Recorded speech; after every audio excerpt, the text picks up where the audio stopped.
अस्सलाम वालेकुम and welcome students. First year की केमिस्ट्री है और चैप्टर नंबर 1 आज हम कंटिन्यू करेंगे। आज का टॉपिक है यील्ड। इसमें हम यील्ड की डेफिनेशन देखेंगे, टाइप ऑफ यील्ड देखेंगे, एग्जांपल्स देखेंगे और इसकी कुछ एक्सप्लेनेशन भी देखेंगे। तो यील्ड क्या है? इट्स अमाउंट ऑफ प्रोडक्ट का जो अमाउंट होगा वो यील्ड होगी। किस तरह से इसको आप समझें। हमारे पास अगर 2 रिएक्टेंट हैं, 2 ग्राम हमारे पास है reactant A plus 2 gram reactant B goes to 3 gram product C. तो जो 3 ग्राम है ये अमाउंट है किसका? सी का, जो कि प्रोडक्ट है, तो इसको हम कहेंगे 3 gram is yield. There are 2 types of yield की 2 टाइप्स होती हैं। एक होती है थ्योरेटिकल यील्ड, जो हम खुद कैलकुलेट करते हैं, ये अप्रॉक्सीमेशन होती है।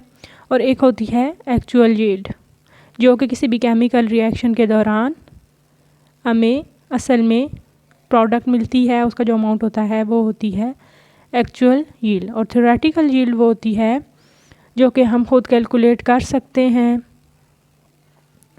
केमिकल इक्वेशन से, जो कि बैलेंस्ड केमिकल इक्वेशन से हम कैलकुलेट करते हैं। केमिकल इक्वेशन को बैलेंस करते हैं और उससे फिर कैलकुलेट कर लेते हैं। लेकिन एक्चुअल यील्ड जो होती है वो केमिकल इक्वेशन से नहीं बल्कि केमिकल रिएक्शन से हमें मिलती है। जो रियल एक्सपेरिमेंटल वैल्यू होती है प्रोडक्ट की अमाउंट की, वो होती है एक्चुअल यील्ड। अब हमें जो है बेसिकली, ये थोड़ा सा विजिबल है, थ्योरेटिकल यील्ड जो है वो ज़्यादा होती है एक्चुअल यील्ड से। उसके कुछ रीज़न हैं कि थ्योरेटिकल यील्ड जो हम खुद कैलकुलेट करते हैं वो क्यों होती है एक्चुअल यील्ड से ज़्यादा। उसके रीज़न्स हैं। रीज़न्स ये हैं, या तो इनएक्सपीरियंस पर्सन है, यानी कि इनएक्सपीरियंस ना भी हो तो लैब में काम करते हुए हो जाता है ऐसे कि बाज़ दफ़ा कोई ना कोई चीज़ वेस्ट हो जाती है। और अगर इनएक्सपीरियंस होगा तो ज़्यादा अमाउंट में वेस्ट हो जाएगी, उसको समझ नहीं लगेगी कि हम जो है वेट करते हुए और डिफरेंट जो स्टेप्स परफॉर्म कर रहे हैं लैब में, उसमें जो है कितनी एहतियात की ज़रूरत है। थोड़ी सी भी क्वांटिटी अगर ऊपर नीचे हो जाएगी तो जो यील्ड है वो डिफ्रेंशिएट करेगी। और फिल्ट्रेशन जब करते हैं तो इस प्रोसेस में ये होता है कि फ़िल्टर में जब ऐड करते हैं और प्रोडक्ट जो हमें मिलती है, फिर उसको जब वॉश करते हैं, उसके बाद ड्राइंग करते हैं, तो कुछ वो फ़िल्टर पेपर के साथ लगी रह जाती है, तो इस तरह से कुछ यील्ड वेस्ट हो जाती है। तो इसलिए एक्चुअल में जो परफॉर्म करते हैं एक्सपेरिमेंट, तो एक्चुअल यील्ड जो है वो कम आती है। लेकिन थ्योरेटिकल जब हम कैलकुलेट करते हैं तो वो ज़्यादा आती है। उसके बाद किसी भी प्रोसेस की जो या केमिकल रिएक्शन की हमें एफिशिएंसी चेक करनी हो तो भी हम एक्चुअल और थ्योरेटिकल यील्ड की वैल्यूज़ अगर फाइंड आउट कर लें तो हम एफिशिएंसी निकाल सकते हैं। परसेंटेज यील्ड से निकलती है एफिशिएंसी। परसेंटेज यील्ड के लिए भी हमें वैल्यू रिक्वायर्ड होती है एक्चुअल यील्ड थ्योरेटिकल यील्ड की। तो इसका फार्मूला होता है percentage yield is equal to actual yield over theoretical yield multiply by 100। तो किसी प्रोसेस की एफिशिएंसी चेक करनी होगी कितना एफिशिएंट प्रोसेस है, मतलब अगर 100% फुल एफिशिएंसी है किसी प्रोसेस की, फॉर एग्ज़ाम्पल हम चाहते हैं कि 100% आए, तो आई है कि नहीं आई तो हम चेक कर सकते हैं। कितनी आई है ये भी हमें पता चल जाएगा कि 100 से कम आई है तो कितनी कम आई है, तो उससे हमें ये पता चलेगा कि कितना जो है रिएक्टेंट कितनी प्रोडक्ट दे रहा है, मतलब 100% रिएक्टेंट 100% प्रोडक्ट में कन्वर्ट नहीं हो रहा। जैसे CaCO3 है, इसको अगर हीट अप किया जाए तो ये कैल्शियम ऑक्साइड और कार्बन डाइऑक्साइड में कन्वर्ट हो जाएगा। तो उसके बाद हम देख लेते हैं इसकी यील्ड या इस प्रोसेस की जो परसेंटेज यील्ड है और एफिशिएंसी है वो हम कैलकुलेट करेंगे। तो बेसिकली जो प्रोडक्ट है वो हमारी कैल्शियम ऑक्साइड है, क्विकलाइम है, जो कार्बन डाइऑक्साइड है, ये बाय प्रोडक्ट है। कोई भी कंबशन का प्रोसेस हो तो उसमें कार्बन डाइऑक्साइड प्रोड्यूस होती है। तो अब इसमें हमें मैस जो वैल्यूज़ मैथ्स की या जो भी वैल्यूज़ गिवन है वो पहले हम देख लेंगे। तो मैथ्स ऑफ कैल्शियम कार्बोनेट जो गिवन है वो है 4500 ग्राम और 4.5 kg।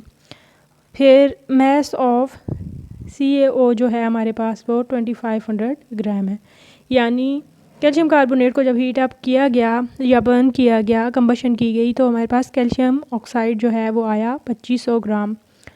इसी तरह से मोलर मैस देख लेते हैं ताकि हम फर्दर जो है कैलकुलेशंस कर सकें। मोलर मैस कैल्शियम कार्बोनेट का होता है 56 ग्राम पर मोल और कैल्शियम ऑक्साइड का होता है 56 नहीं होता, कैल्शियम कार्बोनेट का होता है 100 और कैल्शियम ऑक्साइड का होता है 56 ग्राम पर मोल।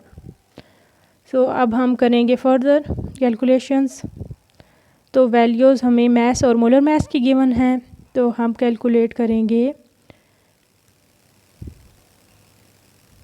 फर्दर जो भी इंफॉर्मेशन, इस इंफॉर्मेशन से हम कैलकुलेट कर सकते हैं। इसके बाद हम परसेंटेज एफिशिएंसी या परसेंटेज यील्ड कैलकुलेट करेंगे। तो 100 ग्राम अगर कैल्शियम कार्बोनेट हो और वो दे रहा हो 56 ग्राम ऑफ कैल्शियम ऑक्साइड, 100 ग्राम अगर 56 ग्राम दे रहा है तो 1 ग्राम ऑफ कैल्शियम कार्बोनेट कितना देगा, 56 डिवाइडेड बाय 100, तो ये हमारे पास आ जाएगा 1 ग्राम ऑफ कैल्शियम कार्बोनेट का CaO प्रोडक्शन का जो अमाउंट है वो आ जाएगा।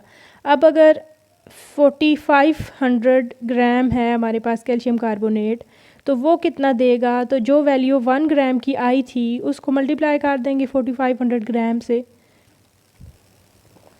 तो हमारे पास वैल्यू आ जाएगी कि 4500 ग्राम कैल्शियम कार्बोनेट कितना कैल्शियम ऑक्साइड हमें देता है। तो ये आ गई 2520 ग्राम, जबकि एक्चुअल में जो मैस हमें दी गिवन है वो है 2500 कैल्शियम ऑक्साइड की। तो इससे हमें ये पता चल रहा है कि कैलकुलेशन से तो हमारे पास वैल्यू आ गई ज़्यादा, लेकिन एक्चुअल में है वो 2500 या 2500। और इससे हमें ये पता चल रहा है, ये हमें गिवन थी वैल्यूज़, गिवन मतलब ये एक्सपेरिमेंटल वैल्यूज़ थी, एक्सपेरिमेंट परफॉर्म किया गया था। तो जैसे मैंने आपको पहले बताया है कि जो एक्चुअल यील्ड होती है वो हमें एक्सपेरिमेंटल डाटा से मिलती है, जब हम एक्सपेरिमेंट परफॉर्म करते हैं तो वो होती है एक्चुअल यील्ड। जबकि जिस तरह से हमने कैलकुलेशंस की हैं तो कैलकुलेशन से हमें मिल जाती है थ्योरेटिकल यील्ड जो हम खुद कैलकुलेट करते हैं। तो एक्चुअल यील्ड कम आई है, कम थी, और जब हमने कैलकुलेट की तो वो ज़्यादा आई। अब हम परसेंटेज यील्ड अगर कैलकुलेट करना चाहें तो हम एक्चुअल ओवर थ्योरेटिकल लिखेंगे। तो एक्चुअल थी 2500 ओवर 2520 और मल्टीप्लाई बाय 100, तो इसको डिवाइड करेंगे तो ये आती है 99.2%, यानी कि 100% नहीं आई, 0.8% जो है वो कम आई है। तो ये था सारा टॉपिक यील्ड से related. Thanks for watching the video, do subscribe for more videos.